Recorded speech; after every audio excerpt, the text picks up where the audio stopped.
Okay, I had a question from Puro Padre on how I did the lids on my tins.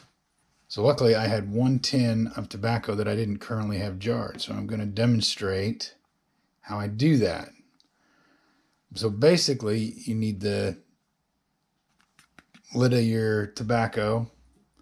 You need a mason jar. Now I'm using these half pints. So for the larger ones, it may not work quite as good. And then I use some kind of piece of paper, junk mail envelopes work pretty good for a backing. Now, step one,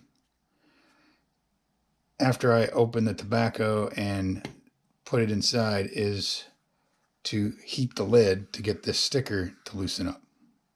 So I'm going to throw this in the jar, and when I get done doing that, I will be back. Okay, sometimes you get lucky and these things are added on after the fact. Normally these pull off pretty easy. So you can just discard that rubbish. Now you have a clean slate. And what I try to do is get it. See, now this one's going to be rough. And you're not going to be able to see the whole thing. So, what do you want? Do you want unchy blend, or do you want crunchy bowl? So it's kind of, sometimes you're not always going to have a perfect storm. So try to get it as best you can. Okay, so what I've got is a little space heater here. Turn up the heat, and then what I do is I set the lid on there, and usually for about a minute or two, I leave the end off a little bit so I can actually hold it without burning my fingers. I will heat this up and meet you back to table. All right, kind of hot to the touch. Now what I normally try to do is peel it from an area that I know I'm not going to want to keep. And sometimes they come off real easy, and other times I got to go back and heat them again. So I always start in an area where I'm not going to want to use. And see, this one probably needs more heat because it's wanting to tear along the edge.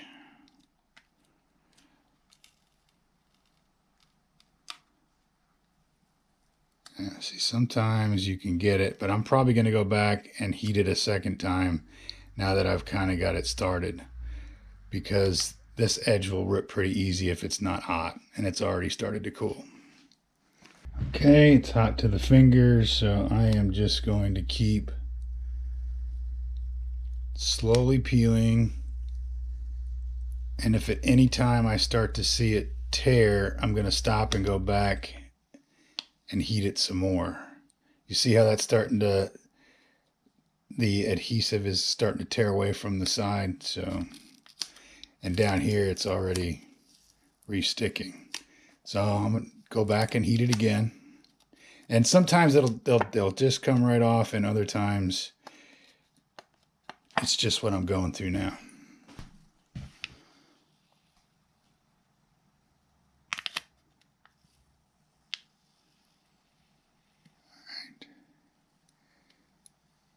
And just keep going slow. We're almost there.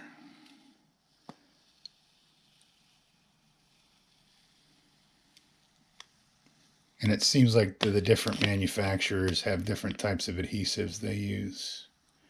So your results will be different, obviously, based on that.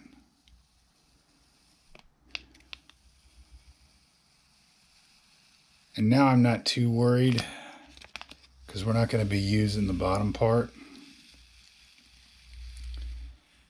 And now you just want to make sure it doesn't stick to itself. There we go. Now this is where this comes in. You don't want it, I don't want it sticking to my lids because I want to be able to change blends inside the actual jars if I want to. So I'll just stick this down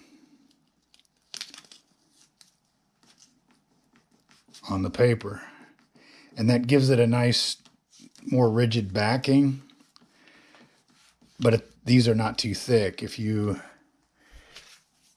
I tried to use these little papers that come inside the Vowin, and these are too thick. The jar doesn't seal right, so these papers don't add a lot of thickness. Okay, so now that that's prepared, we just have to decide what we want to see on the label.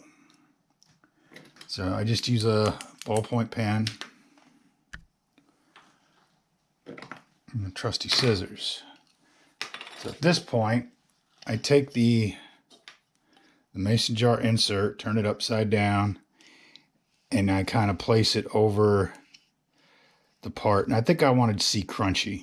You know, we're going to cut off blend. Nothing we can do about it. Some of the titles or pictures are a little more suited for this. So then what I do now is take the pen and just trace around the outside of this.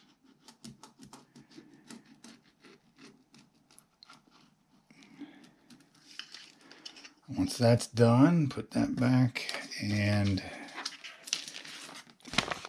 now we just have to use our kindergarten skills and cut along the line. Now I try to cut right on it. It'll be slightly too large to make a nice fit, so I'll have to come back and trim a little bit. I can always take more off, but you can't add it back. So I like to slowly move in on the perfect fit versus guessing and then it's too small. I see some of the fold over got on there, so I'll just peel that off.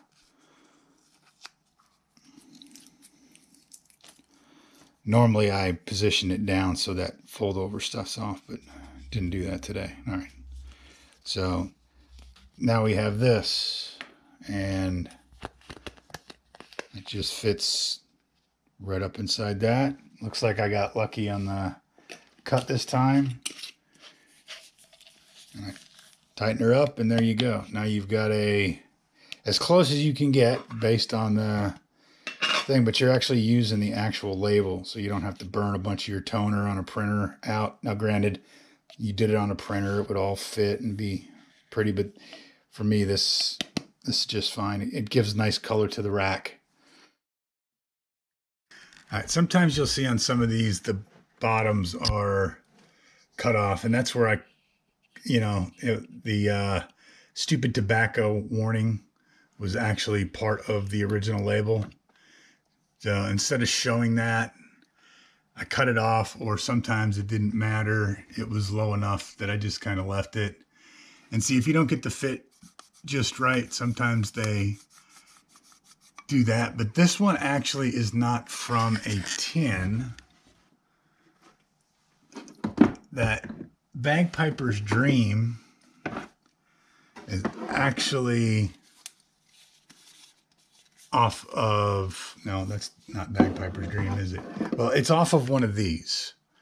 So for these, I tear down the side and then cut these out, but then they end up getting that little band there at the top and the bottom, because sometimes the logo sits too high.